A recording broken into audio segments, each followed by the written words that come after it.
Hello everybody, my name is Mario5514 and welcome back to another Splatoon Talk video. In this video we're going to be looking back at some of the previous updates in Splatoon 3's history as of version 11.1. With the next update coming out in the next few months or 1 month from now, we're going to be looking back to see how much the game has changed since 2022. And we're kind of approaching the end of the line here to where we currently stand. But don't worry, more updates are coming soon, which means there's more to talk about. If you end up enjoying the video, hit the like button, and if you end up liking the video, consider subscribing, and let's get started as we jump into version 10.0, which dropped on June 12th, 2025. And this update was the update that shocked the entire community. It took everyone by surprise here. And yeah, there's a whole lot of notes here. As a bonus update in this update, we've added weapons and a stage, increased the maximum freshness, implemented a series weapon feature for Anarchy Battle series, added a call sign feature to X Battles, and performed optimization of operations on Nintendo Switch 2. For Anarchy Battle series, we implemented a new series weapon feature targeted toward players rank S or higher. With this feature, the series weapon power will be measured for each weapon currently equipped, and players will be matched up against others with similar levels of power.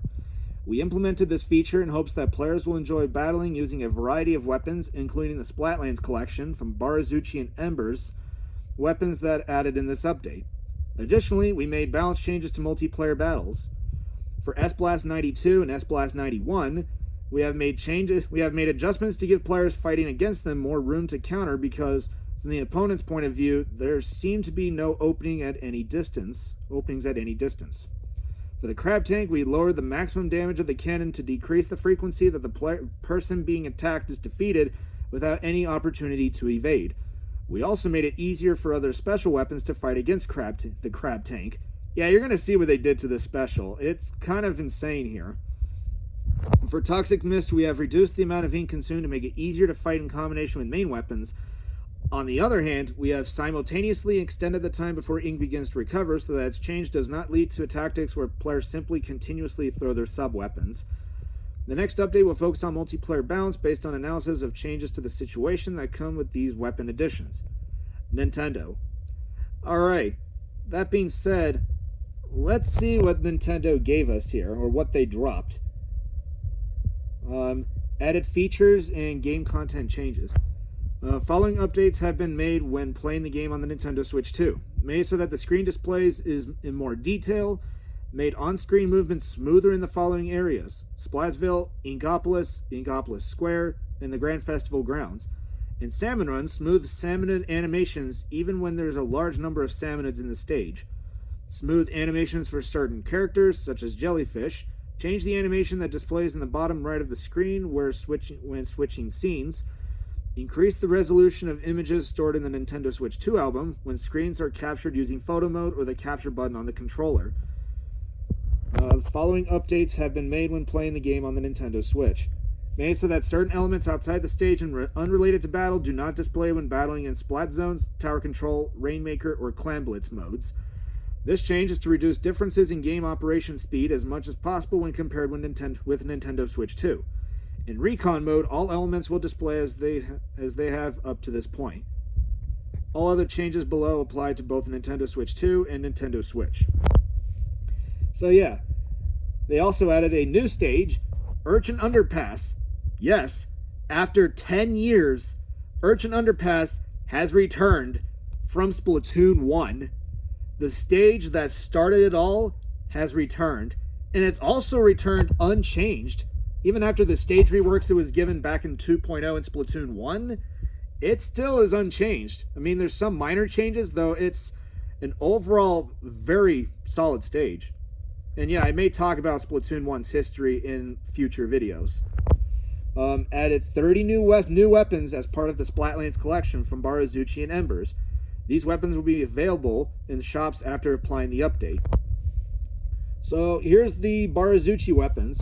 We have the Splashmatic Gecko with Toxic Mist and Inkstorm, Splattershot Pro FRZN with Splat Bomb and Tentamissiles, Jet Squelcher COBR with Burst Bomb and Triple Splashdown. We have the H3 Viper with Suction Bomb and Triple Ink Strike, Rapid Blaster Pro Winter with Suction Bomb and Tacticooler, We have the Carbon Angle with Fizzy Bomb and Super Chump. We have the Paintbrush BRNZ with Splash Wall and Trizuka. We have the Splat Charger Camo and the Splatter Scope Camo, both having Sprinkler and Crab Tank. We have the Tri-Slosher Ashen with Splat Bomb and Splatter Color Screen. We have the Mini Splatling RTLR with Squid Beacon and Trizuka. The Dapple Doolies Noct with Splat Bomb and Whale. The Tentabrella CREM with Toxic Mist and Super Chump. We have the Reflex 450 Milk with Torpedo and Booyah Bomb. And the Splatana Wiper Rust with Curling Bomb and Trizuka. And we also have another 15 weapons from the Embers collection. We have the Colors Aerospray with Burst Bomb and Screen. The Glamour Splatter Shot with Burst Bomb and Kraken. Claws 96 with Angle Shooter and Tacticooler. Glitters L3 with Splat Bomb and Inkjet. The Gleams Blaster with Squid Beacon and Crab Tank. The Stars Dynamo Roller with Point Sensor and Whale. Planet's Big Swig Roller with Torpedo and Triple Splashdown. The Comet's Octobrush with Auto Bomb and Kraken. The Horn's Dreadringer with Curling Bomb and Crab Tank. The Torrent's Hydra Splatling with Sprinkler and Big Bubbler. The Twinkle Splat Doolies with Fizzy Bomb and Big Bubbler. The Hooves Dually Squelchers with Point Sensor and Screen. You have the Patterns Undercover Brella with Curling Bomb and Whale. The Bulbs Tri-Stringer with Angle Shooter and Inkjet. And finally, the Sticker Splatana Stamper with Auto Bomb and Booyah Bomb. Totaling up of 30 kits, 15 from both Embers and Barazuchi combined. And yeah, most of these are good. Most of them are peak. Some are mid. And then there's a couple that are trash. But aside from that, we have some patch notes here. S-Blast. Increase the amount of ink consumed by approximately 11%. So remember the ink consumption buff it got in 5.1? Yeah, when they buffed it by 15%, yeah, they reverted that by 11%. So its ink consumption will go from 8.5 to 9.5%, meaning we'll get about one less shot, or almost two less shots here. But it's like you get one less shot on a full tank. It just makes you more dependent on Ink Saver main. However, increase the amount of time between firing and becoming able to act again by approximately 1/20th of a second. So the time it takes for you to submerge after firing and being able to use your sub has been extended by 3 frames. This was originally 23 frames. This now took 26 frames. So it made it a little easier for its opponents to, take action against the S-Blast user. And considering the fact that S-Blast is your best AoE weapon in the game as of 9.0, they're now going to start slowly chipping away at S-Blast, which they're doing with S-Blast 91 in particular, after it was given plus 10 points for special in the previous update. I mean, these are some nice nerfs here, but they're not done with this weapon. More on that in the later. More on that later. Toxic Mist. Reduce the amount of ink consumed from 60% of a standard ink tank to 55%. However, in exchange, increase the amount of time it takes for ink to begin recovering after throwing by about 1/12 of a second. This originally had 75 frames of the delay before you recover your ink was 75 frames. This extended it up to 80 frames. So it will almost match that at Fizzy Bomb, which is at 85 frames. So it is kind of close. So I mean, it's a nice change for Toxic Mist. You don't want people to just spam this sub like there's no tomorrow. So yeah, I think these are some nice changes here. On to the specials. Triple Ink Strike. Damage dealt to Crab Tank armor increased by approximately 50%. So Triple Ink Strike is now going to be able to shred through Crab Tank like it's tinfoil. And this is the first time since 2.1 that Tri-Strike has been given a buff. On top of its damage buff and its radius buff.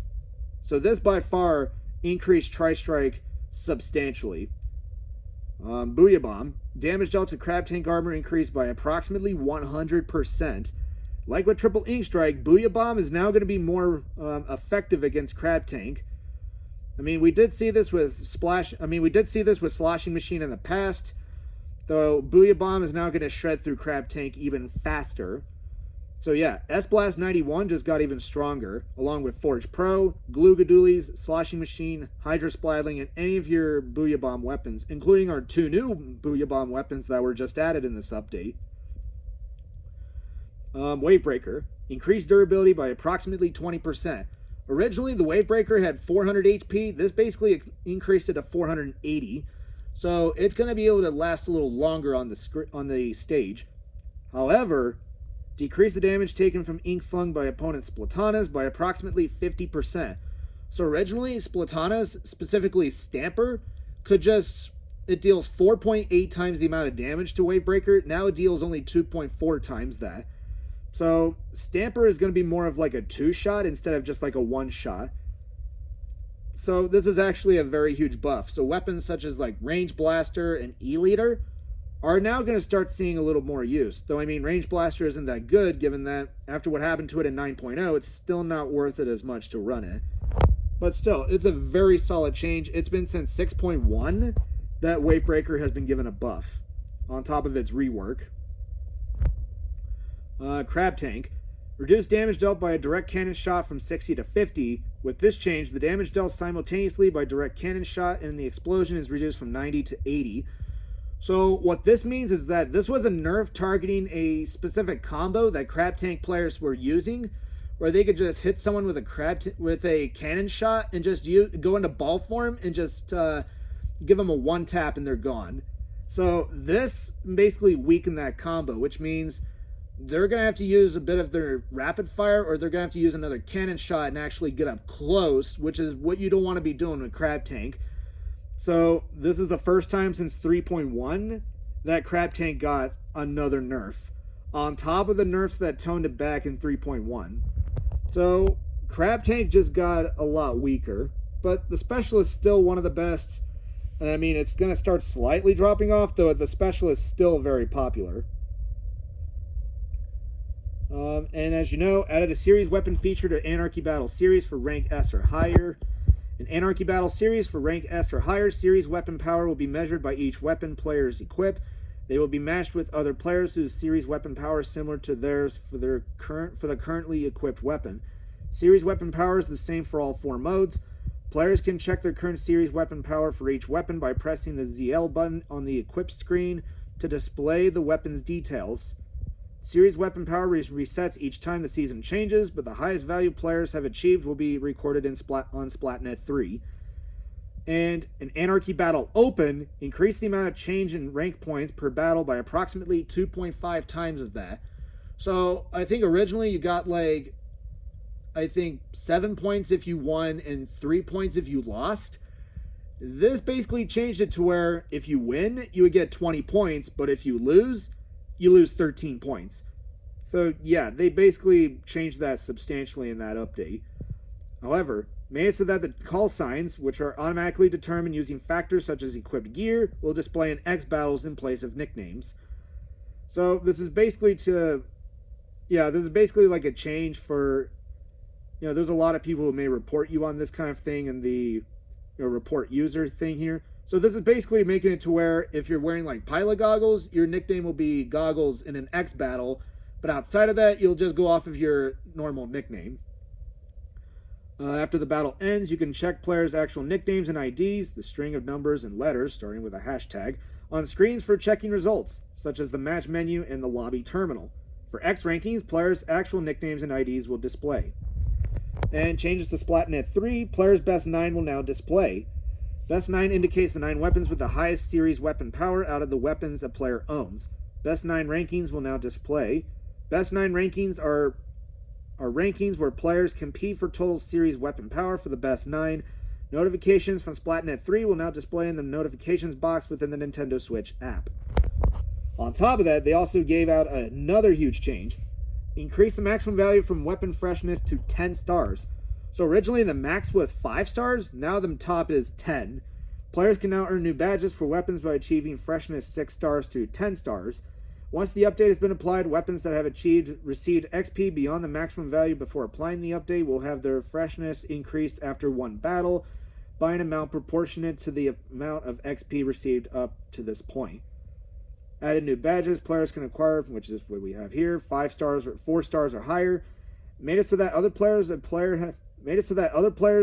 has battled with in Anarchy Battle Series and Splatfest battles, or in Pro, will not display in the users. You have played with system feature of Nintendo Switch or Nintendo Switch 2 consoles. So yeah, and then we have some bug fixes, fixes to multiplayer as well as fixes to side order. Fixed an issue where the player skipped animations at certain timings. Sometimes unintended screens would display. Don't know what that would mean there, but okay, I guess. and fixed an issue where when the player plays a battle replay for a battle where the big butler was used and moves the replay position, sometimes the player's equipped weapon in the big butler would not display properly, so they fixed that issue. So, yeah. And of course, Deep Cut's announcement dialogue here. And that's it. That is 10.0. This was the groundbreaking update that basically changed everything.